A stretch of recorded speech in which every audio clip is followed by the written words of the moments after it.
आप सभी को न्यूज़ गैंगस्टर का सादर प्रणाम। आमतौर पर जब हम कोई वीडियो बनाते हैं तो उसके पहले एक विषय तय करते हैं, उसका आइडिएशन करते हैं, फिर उस पर लिखना शुरू करते हैं। लेकिन कभी कभी देश और दुनिया में ऐसी बात हो जाती है, ऐसी घटना हो जाती है कि समझना कठिन हो जाता है, मुश्किल हो जाता है कि अब इस पर क्या लिख दें या ऐसा क्या कह दें कि इस विषय के साथ इंसाफ हो। कुछ ऐसी ही घटना हुई है। आज अगर मैं गलत नहीं हूँ तो 13 मई 2026 तारीख है और कल ये खबर आई कि नीट का जो पेपर है वो लीक हो गया है और नीट का एग्ज़ाम एनटीए कराती है और 23 लाख बच्चे जिस परीक्षा में हिस्सेदारी करने वाले थे, जो परीक्षा देने वाले थे, एक झटके में उनकी सारी मेहनत, उनकी साल भर की मेहनत, कई साल की मेहनत शून्य पे सवार हो गई। तो ये अब आप ही बताइए, आप खुद तय कीजिए कि इस विषय पर ऐसा क्या कहा जा सकता है, ऐसा क्या लिखा जा सकता है, या इस पर ऐसी कौन सी चर्चा हो सकती है जिससे इस मुद्दे पर इंसाफ हो और जिन बच्चों के भविष्य के साथ इतना बड़ा खिलवाड़ हुआ है कि उनकी सालों की मेहनत पर पानी फिर गया, तो ऐसा क्या कहा जाए कि इस बात से थोड़ा भी इंसाफ हो। और मुझे लगता है कि इस बात की शुरुआत यहीं से होनी चाहिए कि फिलहाल भारत में जो सरकार है, जो केंद्र सरकार है, जिसके अंतर्गत जिसके मंत्रालय के अंतर्गत ये संस्था आती है जो ये एग्ज़ाम कराती है नीट का एनटीए, तो उस पार्टी, मुझे याद है 2023 की बात है, मध्य प्रदेश, छत्तीसगढ़, राजस्थान, 3 राज्यों के चुनाव थे। कोई अंदाज़ा नहीं लगा सकता था कि इन तीनों राज्यों का मुख्यमंत्री कौन होगा। मतलब भले अलग अलग जगहों पर अलग अलग नामों की चर्चा रही हो, लेकिन अंतिम क्षण तक इस बात का अनुमान लगा पाना किसी के लिए भी असंभव था कि कौन मुख्यमंत्री बनेगा। तो एक पार्टी जिसने सूत्रों का रोल एकदम खत्म कर दिया है, जिसके अंदर की खबरें कभी बाहर नहीं आ पाती, वो पार्टी एक पेपर लीक नहीं रोक पा रही है। तो और वो पेपर जिससे सीधे सीधे तौर पर 22 लाख 23 लाख बच्चों का भविष्य निर्भर करता है, जिस पेपर से सिर्फ बच्चों की नहीं, पूरे के पूरे परिवारों की उम्मीद जुड़ी हुई है। हम लोगों के पास, हम इंटरनेट के लोग हैं, इंटरनेट के ज़माने के लोग हैं, इतना फ्री एक्सेस ऑफ इंफॉर्मेशन है। हम वीडियोस देखते हैं जिसमें किसी झोपड़ी में से बच्चा निकलता है, उसके घर वालों का एक ही सपना था कि वो अच्छे मेडिकल कॉलेज में दाखिला ले, किसी अच्छे इंस्टीट्यूट में पढ़ाई करे, नीट का एग्ज़ाम तैयारी करके दे और पास हो। सोचिए कि मुझे सबसे ज़्यादा खेद इस बात का है, मुझे सबसे ज़्यादा दुख इस बात का है कि जो इस बैकग्राउंड से, इस पृष्ठभूमि से आने वाले बच्चे हैं, जिन बच्चों को एक पूरी की पूरी दुनिया देखनी है, जिनके सामने चुनौतियों का पहाड़ है,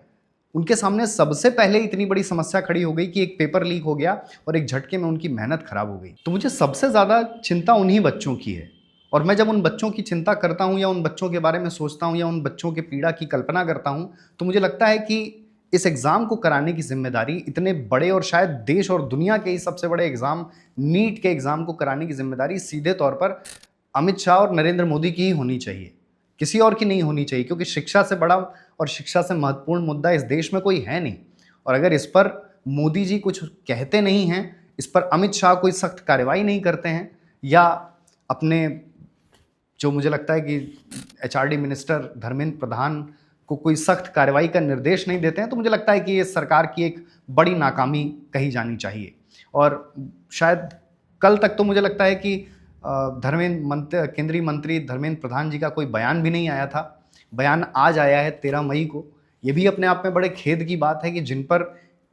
जिस मंत्रालय पर इस एग्ज़ाम को कराने की जिम्मेदारी है, या जिस मंत्रालय के अंतर्गत आने वाली एजेंसी इस एग्ज़ाम को कराती है, अगर वो मंत्री, उस मंत्रालय का मंत्री अगर कोई ठोस बात नहीं कहता, कोई संतोषजनक बात नहीं कहता, तो मुझे लगता है कि ये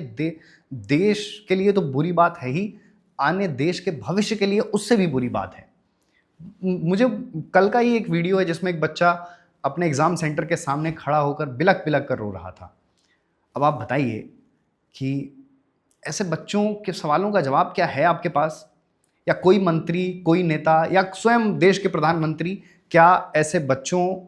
के सवालों का जवाब देने में सक्षम हैं, जो बच्चे एग्ज़ाम सेंटर के बाहर रो रहे हैं? जिन बच्चों के पास हो सकता है कि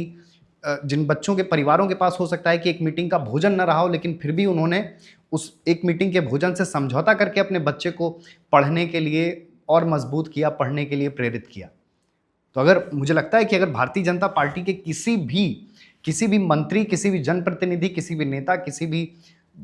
प्रधानमंत्री, गृह मंत्री, किसी के पास भी अगर इन सवालों का, इस दुविधा का, इस पीड़ा का अगर उत्तर हो, समाधान हो, तो कृपा करके वो इन बातों पर ज़रूर अपनी प्रतिक्रिया दें। और मुझे सबसे ज़्यादा हैरानी है कि महज 10 लाख रुपए में 23 लाख बच्चों का भविष्य बेच दिया गया। भले आरोपित गिरफ्तार हो गया, भले उस पर 10 साल की, 20 साल की आजीवन कारावास की सज़ा हो गई, लेकिन सोचिए कि मतलब हो सकता है कि 10 लाख रुपए किसी के लिए बहुत बड़ी रकम हो, उन 10 लाख रुपए से किसी की ज़िंदगी बन या बिगड़ जाती हो, लेकिन जब आप उस 10 लाख रुपए के सामने उन 23 लाख बच्चों को रखते हैं जिनका भविष्य या जिनकी मेहनत एक झटके में खराब हो गई, आप खुद तय कीजिए कि फिर ज़्यादा उसमें शर्मनाक क्या है। और मुझे लगता है कि इसमें जितना जिम्मेदार बेचने वाला इंसान है, उतना ही खरीदने वाला, पेपर खरीदने वाला भी जिम्मेदार है। अगर आप सिर्फ ये कहकर अपनी बात ख़त्म कर दें कि आरोपी गिरफ्तार हो गया, सारी गलती वहीं थी, नहीं। जिस इंसान ने पेपर बेचा वो तो जिम्मेदार है ही, लेकिन जिन लोगों ने पेपर खरीदा या जो लोग पेपर खरीदने की चाहत रख रहे थे, वो भी उतने ही बड़े अपराधी माने जाने चाहिए और उन पर भी उतनी ही सख्त कार्रवाई होनी चाहिए जितना पेपर बेचने वाले पर हो रही हो। तो और मुझे बड़ी मतलब मैं इस बात पर दुखी हूँ, हंसूँ, या मेरे जैसे लोग जो इस बात को, इस घटनाक्रम को समझने की कोशिश कर रहे हैं, वो करें क्या। इतने प्रोटोकॉल फॉलो होते हैं कि पैंट में जेब, ज़्यादा आपके कपड़े में जेब नहीं होनी चाहिए, आपका जूता चेक होता है, आपका मोजा चेक होता है। मतलब अगर हम समय में 40 साल, 50 साल पीछे चले जाएं या 20-30 साल, तो एक ज़माना था जब अलग अलग प्रदेशों में इतनी नकल होती थी कि प्रदेश नकल के लिए बदनाम थे। मतलब मुझे नाम लेने में हिचक नहीं होनी चाहिए, उत्तर प्रदेश और बिहार जैसे राज्यों में इतनी नकल होती थी कि राज्य इसलिए बदनाम थे। तो इतने सालों में बदला क्या? पहले नकल होती थी और अब पेपर लीक होता है। तो इतने सालों में अगर सरकार डिजिटल इंडिया का दंभ भरती है और फिर भी पेपर लीक हो जाते हैं महज 10 लाख रुपए में, और मैं फिर बार बार कहूँगा कि 10 लाख रुपए में के पहले मैं महज इसलिए लगा रहा हूँ कि जब आप 10 लाख रुपए को 23 लाख बच्चों के भविष्य के सामने रखेंगे तो उस 10 लाख रुपए की कोई कीमत नहीं है। अलग अलग मीडिया रिपोर्ट्स देखी, और जो ये एजेंसी एग्ज़ाम कराती है नीट का, नेशनल टेस्ट एजेंसी, अगर मैं इसका नाम शायद गलत पढ़ रहा हूँ तो इसका सही नाम नेशनल नाकाम टेस्ट एजेंसी होना चाहिए, या नाइंसाफ़ी टेस्ट एजेंसी। ऐसी एजेंसी जो हर साल किसी साल 300 करोड़ रुपए खर्च करती है, किसी साल 400 करोड़ रुपए खर्च करती है, किसी साल 800 करोड़ रुपए खर्च करती है, लेकिन इतना बड़ा बजट होने के बावजूद, और एक मीडिया रिपोर्ट में ये बात भी सामने आई कि पिछले साल एनटीए को लगभग 400 साढ़े 400 करोड़ रुपए का फ़ायदा हुआ। तो इतना फ़ायदा बनाने के बाद भी अगर वो एजेंसी सकुशल और सुरक्षित तरीके से परीक्षा नहीं करा पा रही है, तो ऐसी एजेंसी का क्या काम है। मतलब फिर वही बात दोहराने के लिए आ जाएगी कि सरकार ने सब कुछ ठेके पर दे दिया है, सब कुछ प्राइवेटाइजेशन हो रहा है,